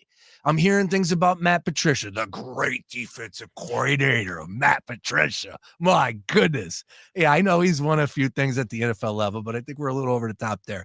I'm more so inclined to give credit to the Ohio State defense as far as the secondary is concerned. You know those guys are studs. And there are people out there saying that Texas doesn't have the elite wide receiver core that they've had in years past. You watched the tape. You watched the game. Your thoughts on Arch, and how surprised were you at his performance?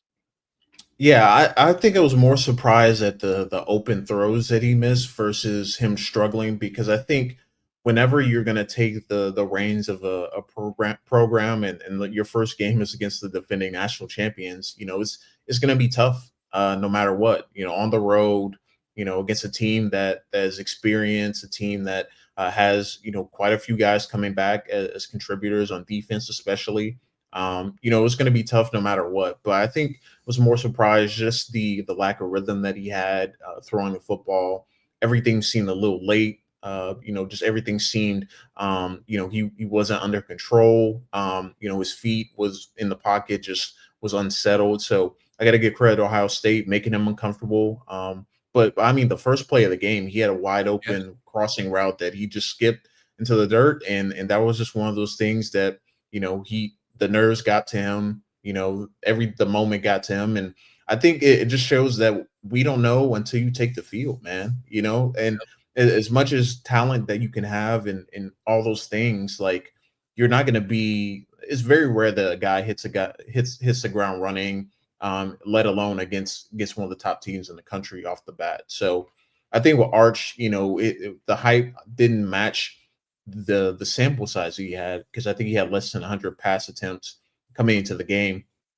And truly, you hear from coaches a lot when you talk to them, and like people in the league, people view quarterbacks, I feel like a little bit differently from the social media aspect versus the people in the league. Like, they want their quarterbacks to have a lot of experience, a lot of games under their belt, and that's often looked at, frowned upon, just because, like, all right, you've been starting for 3-4 years, of why didn't you make the NFL jump yet? But I think with Arch, you need the experience. You can't replicate that anywhere else. You got to be able to do it and be under center in those big games, and you can't really accelerate that growth until you actually get on the field and take your lumps like he took Saturday against Ohio State. So Arch will be fine, I think, in the long run, but it was clear that Ohio State had a better plan coming in, better scheme coming in, and Texas just wasn't as comfortable with Manning letting it rip after he struggled in those first few series. Yeah, the nerves, and it was understood. I mean, at the end of the day, these are young kids out there, and you look at a kid like Jeremiah Smith, who I think is the best player in college football. I had like 3 drops at the beginning of the game, right? Yeah. Like, you brought up the Arch Manning first pass. That's when my jaw hit the floor. And then at the end of the game, he had a guy open, and he was late to him as well. I think you're exactly right when you start talking about rhythm, and it's things you can't force, right? You got to be out there getting that type of play reps, and you're going up against a team that just won a national championship. Oh, by the way, in their house. Oh, by the way, Lee Corso over the PA. Like, there was a lot of buildup. So we shouldn't be too shocked that he was kind of shook, or was shook, excuse me. But we'll see. Now the magnifying glass is out. He's got 2 easy games and then a game against Florida. And, for some of the people out there that were building up, and I'm guilty because I said he was the number 1 overall pick in next year's NFL draft, when that whole, like, oh, he won't come out. I'm like, he's not turning that down. maybe he might go back to school. Who knows? But we got a long season to watch in front of us. Devin, before you get out of here, love talking college ball with you, number one. Let's do it again. But number two, your thoughts on Thursday night, of course, the Eagles and Cowboys. Micah Parsons, it's real easy to understand. That's a big loss for the Dallas Cowboys. In your opinion, though, how big of a loss? And do you think that this makes the game plan a little bit easier for the Eagles? Because how the hell are the Cowboys going to stop them running the football? Yeah, I think no matter, I mean, even if he was on the roster, I think it was going to be tough for the Cowboys just because they struggle at linebacker. I mean, linebacker has been their biggest weak point over the last couple of years, and they've really struggled stopping the run and having guys to stop the run. But not having Micah Parsons, I mean, that's going to be huge in terms of the drop off of production. Like you knew you were getting 12 sacks from him. You know, that's what he produced every single year he's been in NFL. You're taking that away. You have some younger guys back there and still developing. Obviously, they drafted some edge rushers the last couple of years, and Marshawn Kneeland and Donovan Ezaraku and those players like that. But at the end of the day, it's one of those you don't have a ton of experience in the depth of your edge rushing room, and it's gonna take a concerted effort to get some pressure on Jalen Hurts and the Eagles offense. So I think at the end of the day, I think they're gonna sell out and try to force Jalen Hurts to beat them. But we'll see how successful it is, and we'll see with the Eagles too. If they don't have Landon Dickerson, I think that could affect how effective they are, especially around the left side of that offensive line. But I think just in the general consensus, I think the Cowboys are far worse off without Micah Parsons than with him. So you can't replicate what he brings and the threat he brings on an every down basis, and you're going to have to get production pretty quickly for at least Dallas fans to start to forget, obviously him being traded. But yeah, I was surprised that it happened and surprised that he even went to the Packers of all teams. But yeah, that was pretty crazy. Yeah, you couldn't send him to the AFC, please? I kid. Devin, just one quick one before you get out of here. I'm so excited to see Quinyon and Coop out there. Like, we're going to look back at that draft saying that could be one of the greatest drafts of all time from the Eagles, man, to get those two guys there. And what's the latest with Coop, and why would you not just put him at the cornerback position? Do you think that's what we're going to eventually see? Again, we got to see some reps and the games will play out and it's a long season, but we know how good Quinyon is on that other side. Do you think Coop will find the other cornerback eventually here? I think it just depends on, is Keely Ringo or Dory Jackson or Jacorian Ben or if any of those guys going to have consistent enough play. But I mean, they want Cooper DeJean on the field all the time now, not just a sub package player or just a nickel. So I think it's clear he's going to be on the field no matter what. But I'll be interested to see if they feel good about the guy behind Coop at the nickel position. I think that is where they kind of feel a little iffy about, just because they like Mac McWilliams and what he brings, but again, he's a rookie, wasn't as drafted as highly, isn't nearly as good as a rookie that Coop and Quinyon were. So I really think it depends on what happens with when Coop is in the slot, matched up with CeeDee Lamb. Are they going to put George Pickens on the opposite side of where Quinyon is? So I really think it's you'll get a first glimpse Thursday night if how comfortable they feel with that CB2 spot. But I would imagine that Coop is probably going to take over the outside corner spot eventually, just because from what we've seen in camp and in preseason games, they don't feel super confident with one of those three guys, Bennett, Ringo, or Jackson, to take the spot and play consistently enough for them to feel good about. Tell you what, you're watching those college games all weekend long. That celebration travel, that's what they all do now. They all do the Coop and the Eagles secondary stuff, man. Great stuff. Hey, Devin, what do you got cooking over at the Inquirer? What's the next piece, or please plug anything you got going on right now? I'd love to catch your work over there at the Inquirer. Yeah, going to be working on kind of a wrap-up piece a little bit and a look-ahead piece of the local colleges, Villanova, Penn State, and Temple. coming, obviously Temple and Penn State coming off their week 1 wins and week 2 games that they both should win pretty comfortably. And then looking at Villanova and obviously this is their last year in the CAA and what can they do in the CAA this year? And could they, possibly, and exploring, could they possibly move up to the FBS? What it might take for them to do that. Obviously, their rivals at Delaware just did that, and so that'll kind of be the basis of looking at that and seeing what Delaware is going to do this upcoming year, the first year at FBS, and feeling that Villanova could do the same. And you could argue that Villanova's had more success recently than Delaware, and Villanova is probably the premier CAA program. So it will be interesting to see how that unfolds. But yeah, that'll be coming Thursday or Friday. Yeah, and JMU doing things too as well. And you're right. Villanova has had a lot more success. It feels like they won those games against Delaware. But great stuff across the board, Devin. Can't thank you for joining us for an extended period here, man. Real D_Jackson, mandatory follow out there, breaking it down. Just as far as the tape is concerned, and there's nothing better than that because the eye and the sky don't lie. Devin, you're the best. Let's catch up down the road, man. Continued success over there at the Enquirer, and I'll continue to follow and read you over at the Enquirer, but let's definitely catch up down the road, talk some more college ball.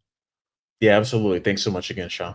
Anytime. There he is. Once again, Devin Jackson on the Gambler stream. Be sure to give him a follow on all things socials at Real D_Jackson. Boom. Love it, man.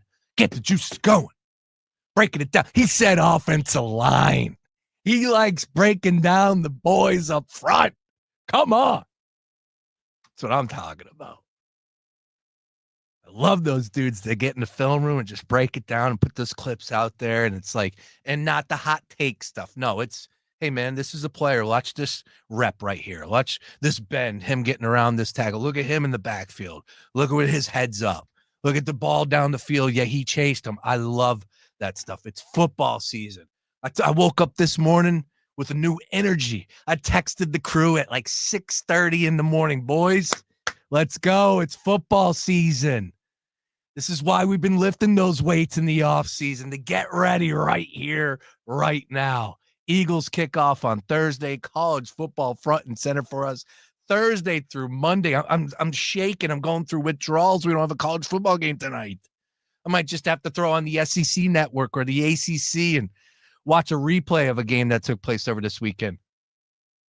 I love it. Nothing better than just watching those games from start to finish on Saturday. Oh, by the way, I didn't go to the pool party. Yeah. How about that? I didn't go to the pool party. My wife told me that we would be leaving somewhere around like 10:30 to get to the pool party in Easton for kickoff. Next thing you know, no, we would have been in the car around noon. I'm like, I'm not going. I'm not. And she's like, you don't have to go. I'm like, I'm not going. I'm not. I'm staying home. Now, obviously later I was the bad guy, right? But I could not miss Ohio State and Texas. And then what a dud of a game. I mean, it turned out all right. I'm not one of these nitpicky type of guys. Like, it's game one. You know that these offenses are going to struggle, and unders hit at 65%. If you took every under at the college football, the Division I, or excuse me, at the, I want to say Power 4. Was it the Power 4? All 65% to the under. So, like, it's not a surprise. But we have these games back in our life. And somebody said this to me the other day. They're like, no matter how bad of a week, let's just say it's Wednesday and you are, just down. You got some dumb stuff happen. It's raining outside. You know that on Saturday, Alabama's playing. You know that on Saturday, Georgia's playing. You know that on Saturday, Miami's playing. Notre Dame, Penn State. Like, we're at a great time of year. This is what it's all about.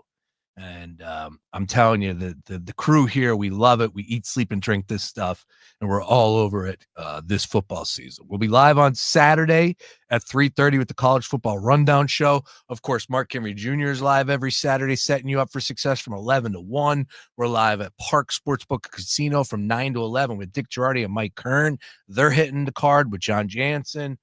Sunday, back at it. We got Roy Burt and myself in studio from 11 to 1. Countdown to payout.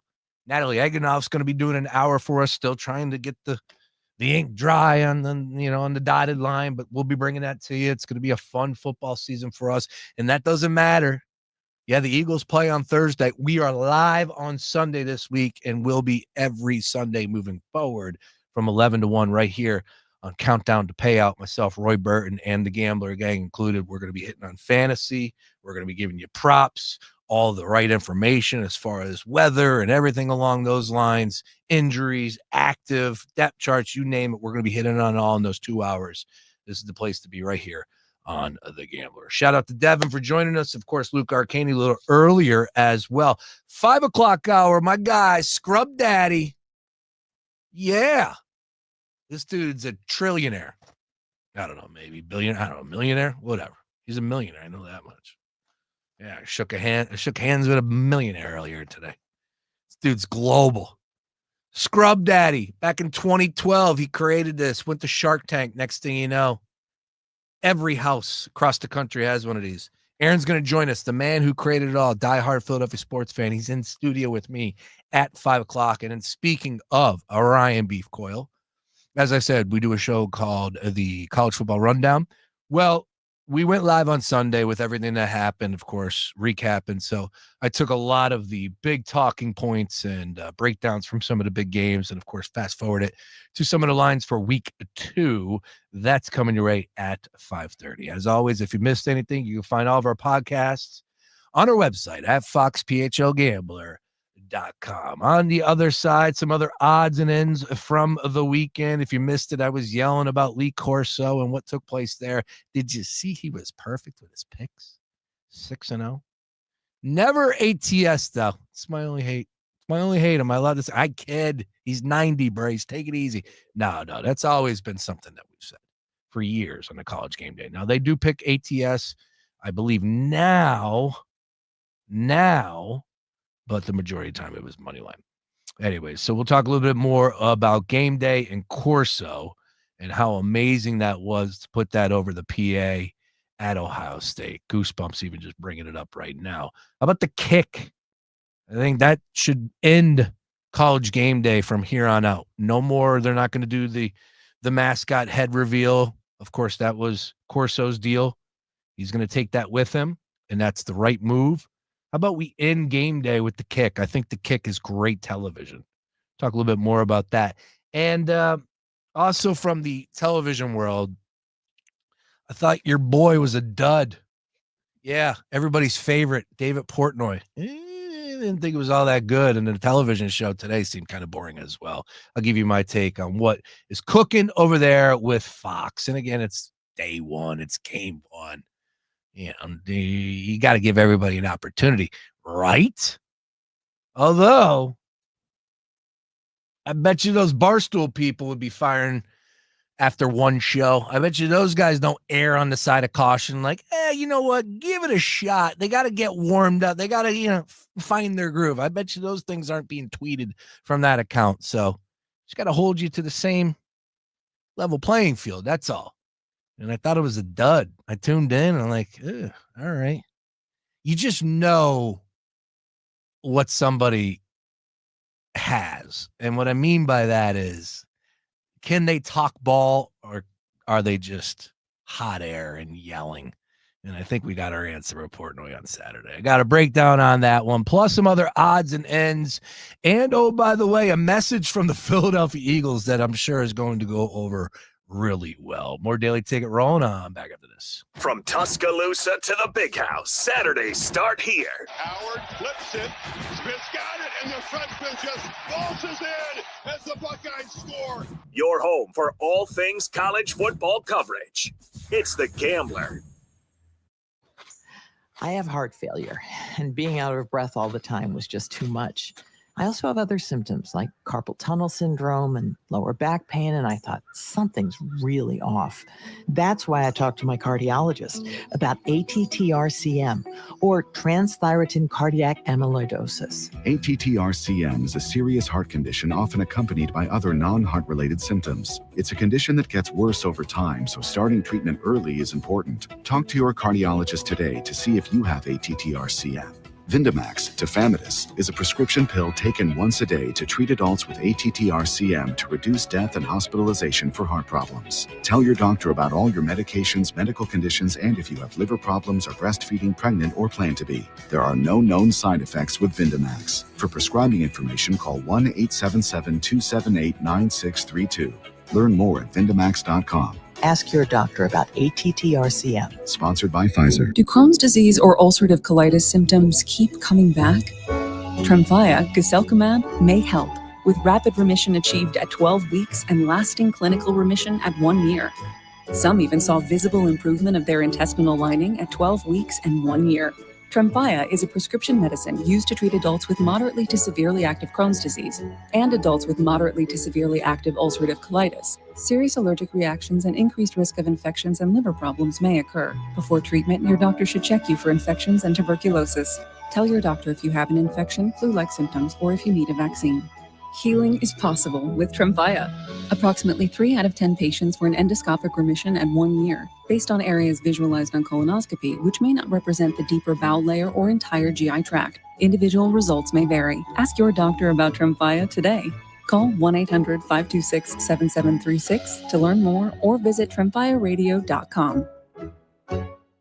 Our iHeartRadio Music Festival, presented by Capital One, is back in Vegas. T-Mobile Arena. Streaming live only on Hulu. A weekend full of superstar performances. And keep listening for the next chance to win your way there. Get your laundry Vegas ready with Arm & Hammer Power Sheets. Just toss in a detergent sheet. No drips, no plastic jugs, no mess. Arm & Hammer is a proud sponsor of the iHeartRadio Music Festival. Clean up before you turn up. Shop Arm & Hammer Power Sheets now.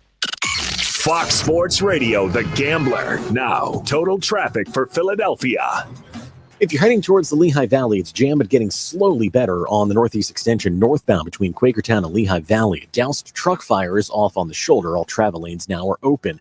95 northbound stop and go from Girard up to Bridge Street. South on 95 pretty heavy from Cottman to Allegheny through the construction. And on the Schuylkill eastbound, it's heavy from the Blue Route to Belmont. Then again, Montgomery to South. Westbound Schuylkill jams from Vere to Girard. And then the Boulevard out through Belmont. Vine Expressway pretty heavy both ways, river to river. In New Jersey, 295 southbound, that stop and go from 38 to Haddonfield Berlin Road, the crash on the shoulder. Brendan Joseph, Total Traffic. This report is sponsored by Allstate. Some people just know you could save money on car insurance by checking Allstate first. Those people are probably saving a carload of cash right now. So what are you waiting for? Check Allstate first for a quote today. You're in good hands with Allstate. Hear that? That's what having fewer hot flashes and night sweats can sound like. Veoza is the #1 prescribed hormone-free treatment FDA approved for moderate to severe vasomotor symptoms, also known as hot flashes and night sweats, due to menopause. Veoza can cause serious side effects, including liver problems. Your doctor will do blood tests before and during treatment. Stop Veoza and call your doctor if you have symptoms of liver problems, such as feeling more tired than usual, decreased appetite, nausea, vomiting, itching, yellowing of the eyes or skin, pale stool, dark urine, or stomach pain. Don't use Veoza if you have cirrhosis, severe kidney problems, kidney failure, or take CYP1A2 inhibitors. Ask your doctor about Veoza. To learn more, call 1-866-239-1637 or go to veoza.com. That's VEOZAH.com. If you're 55 or older and into that whole saving money thing, T-Mobile has an exclusive phone and internet bundle just for you. Right now, get 2 unlimited phone lines plus 5G home internet for just $30 each per month with autopay, plus taxes and fees. And with 5G home internet, setup is easy with just 1 cord and no technician needed, which is great if you're also into that whole keeping it simple thing. Switch now and experience the best mobile network in the U.S. Visit your local store to start saving. T-Mobile, it's better over here. Based on analysis by Ookla of speed test intelligence data Q4 2024 to Q1 2025, Ookla trademarks used under license. Unlimited on our network. Customers on voice plan may notice speeds lower than other customers and further reduction if using more than 50 gigs a month due to data prioritization. Video streams and SD on this plan. Home internet pricing after $20 and monthly bill credit plus $5 per line without autopay. Debit or bank account required. See 5G device coverage and access details at T-Mobile.com. I have heart failure. And being out of breath all the time was just too much. My lower back pain was interrupting family time. My carpal tunnel syndrome was taking me away from work.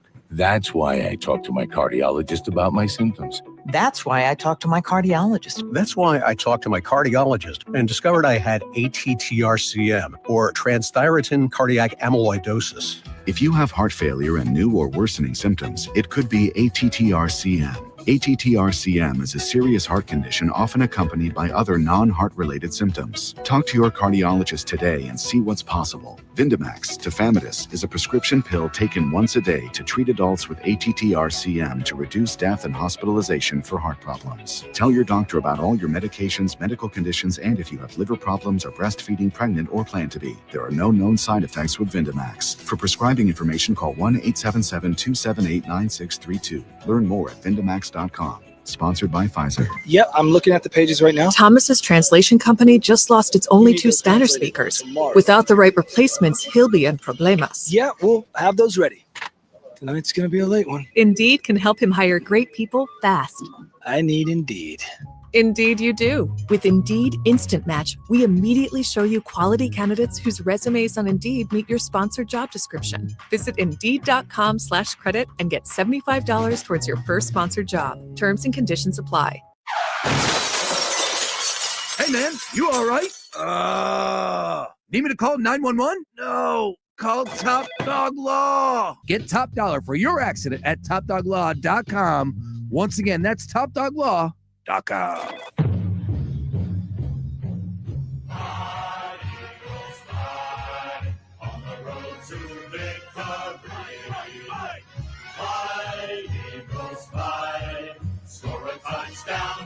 Hey, hey, hey, hey!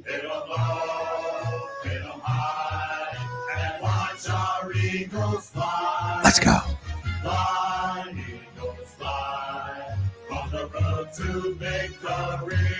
Everybody. Oh, man, here we go. Yeah, the NFL regular season is finally here. Thursday night, Eagles and the Cowboys. 8.5. We are now up to 8.5 point spread. And that happened over the last day or two, because when the Parsons deal went down on Friday, it was still holding steady at 7. Look, we've been talking about this game for months now, and we did say that, of course, when it comes to kickoff, there's going to be more money coming in, and it could potentially push the Eagles past a touchdown, 7.5. I think I was saying last week before the Parsons trade. Without Parsons, everything is off the table. I just, there will be a number that Cowboy backers or sharps out there are going to say, all right, that's too many points, especially on day one. Offenses aren't going to be the smoothest, so therefore it's a time for us to jump at +9, whatever it may be. I would be careful. I have been feeling this way for the majority of the summer and then some, that I think the Dallas Cowboys are going to be a bad football team. And that was before the Parsons trade. I do believe in the Commanders. The Giants named Jackson Dart number 2 on the depth chart. So that means the first sign of Russell struggling, he's out. Jackson Dart's in. Jameis, where's he going now? He's got it up somewhere.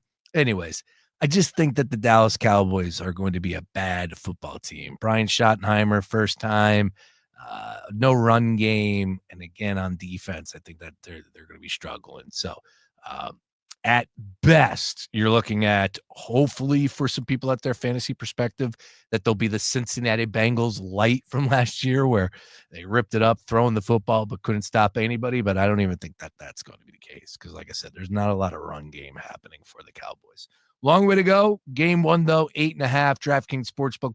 New users, please use Brace as the promo code. They got awesome start of the season specials happening right here, right now. Brace promo code. Take advantage of everything they have to offer. Now, let's talk a little bit about the prop perspective.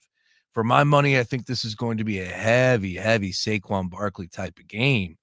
And where I'm looking at Saquon is not the touchdowns, because, again, I think it's a coin flip. But when you start to talk about potentially his rushing prop and ways that you want to get there. Him getting over 100 yards, I think that we could see that on Thursday night, right? I think that's what the crowd wants to see. So 1 or 2 big runs, and Saquon is easily obtaining that number. It's plus money right now at plus 105. So I'm looking at Saquon to get over the 100-yard mark. Some people like to combine the rushes and receiving yards. Good luck on that. The attempts is 20 plus at 103.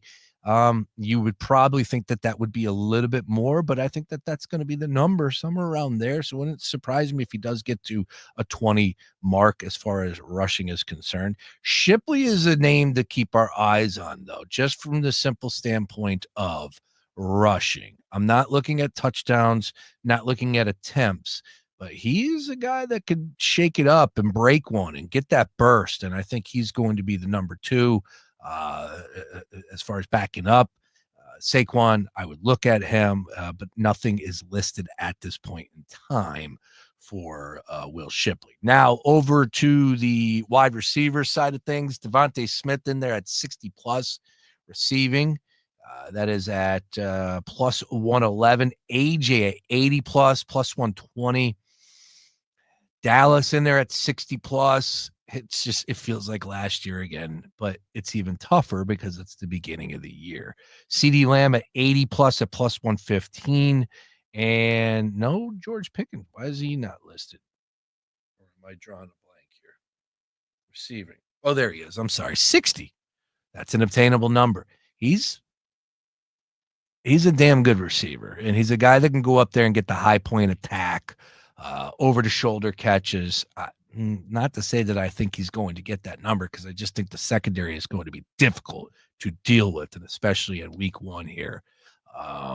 But man, those are some intriguing numbers, to say the least. All right, over to the quarterbacks. Of course, everybody wants to hear more about that. Dak at 250 at minus 111.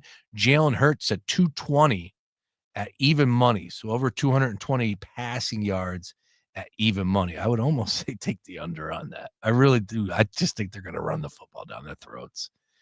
Good luck stopping them. Passing touchdowns, 2+ for Jalen, 2+ for Dak Prescott, plus 104, plus 120 there. To throw an interception, come on down. Dak Prescott, minus 151. Yeah, give me all that. Jalen Hurts at 1+ at plus 141. And we'll close up shop here just with the touchdown scores. Anytime touchdown, Jalen Hurts at minus 150. Saquon more than him at minus 190. Yeah, I'd flip that. I don't see any change with the tush push, which is now brought to you by Dude Wipes. Don't know if you did see that. That's a hell of a tie-in. Nice work by the marketing folks there on that one. But Jalen Hurts at minus 150 or Saquon at minus 190. Absolutely, I would flip that and put that at minus 190 for Hurts, minus 150 for Saquon Barkley. But again, not going to touch either one of them. Who else is going to score a touchdown for the Eagles? I look at Devontae. Why not at plus 190, or you get AJ at plus 160? Of course, you're going to take a shot with either one of those guys. But do you think that game 1 they kicked the door in and AJ's catching a touchdown pass? Come on, we got to create some drama some way somehow, and that would just be make everybody too happy.